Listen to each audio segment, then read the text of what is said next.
Hello hi नमस्कार welcome to my new blog आज आमर सरस्वती पूजा आम से ट्यूशन को बाहर करूँ आम सरस्वती पूजा पालन करवा से मोर चलुची देखो एपटे केते कुहुड़ी तथापि आम खातिर नक आम चलचु आम ट्यूशन को पूरा 7टा आम बाहरी जाइनु घर पाखु कहीं बेणु से पूजा हबार अच्छी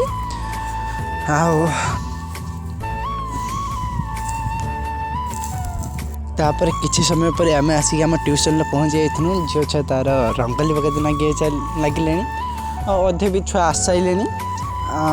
आपर आम मु गोटे सांग छुआ तापर आम बाहरी कलश बुड़ाई आमर से ट्यूशन पाखर भी आपण मैंने देखिथे शिव मंदिर लक्ष्मी नारायण मंदिर अच्छी से आम चली जाइनु कलश बुड़ाई किसी पूजा करदे सारापर आम टे बसिक पूजा भलसे करदे पूजा कर सारापर आम जाइनु कलश बुड़ाई और सांग मैंने आपन के कलश बुड़े ना मत प्लीज कहे आ शीत दिन तो कलश बुड़ाई बहुत मजा लगे ना से मजा आम दी जन घर आज बीतुला आपर नना टे पूजा करदे सारापर गढ़िया गोटे पूजा करदे आम मो सांग शिव आ मु पड़े जाइनु कलश बुड़ाई ये जो शीतर पुणी नना आज बेणुस पलि आसते पुणी 8टा नना पलि आसते ये शीतर पुणी डबल गाधे आमको पड़ा कौन करवा जो पढ़ुचे सरस्वती माँ सरस्वती तो किसी ना कि आमको टे कष्ट करने पड़ो ना से शीत हो कि खरा हो कि काकर हो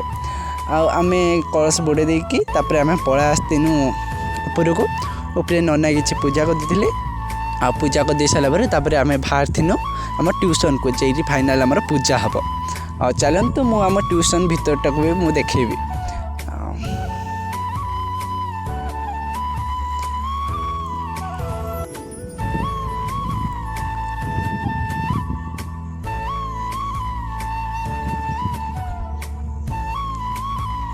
आम नहीं चलथीनु एवं सांग मैंने सत कथा कहूँ कौन कहमी एत शीतर भी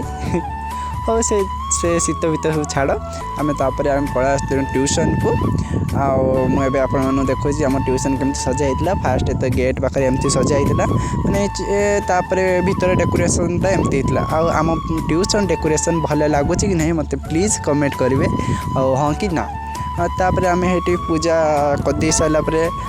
पुष्पांजलि सब दे सारापर शेष में भोग दिनी मुझे पाई थी मो भोग दिनी छात पड़ा आसतीनि किसी वीडियो शूट करा बोले वीडियो करदे आम खाई खुआ देके आम पड़ा आसतीनु घर को सांग मैंने यही ड्रेसटा हूँ मो नुआ होता आपन भल लगुच ना मत प्लीज कमेंट करेंगे एटा हूँ आम पड़ा आसतीनु आम गाँ को आम गाँव में आमर सरस्वती पूजा होता टे डेकोरेशन करदे नना पड़ा आसते 12टा टाइम ये पूजा करदे सांग मैंने यहाँ तो हूँ मो सरस्वती पूजा पार्ट 1 वीडियो आ 2 शीघ्र आसो से मो चैनल को सब्सक्राइब कर रखु।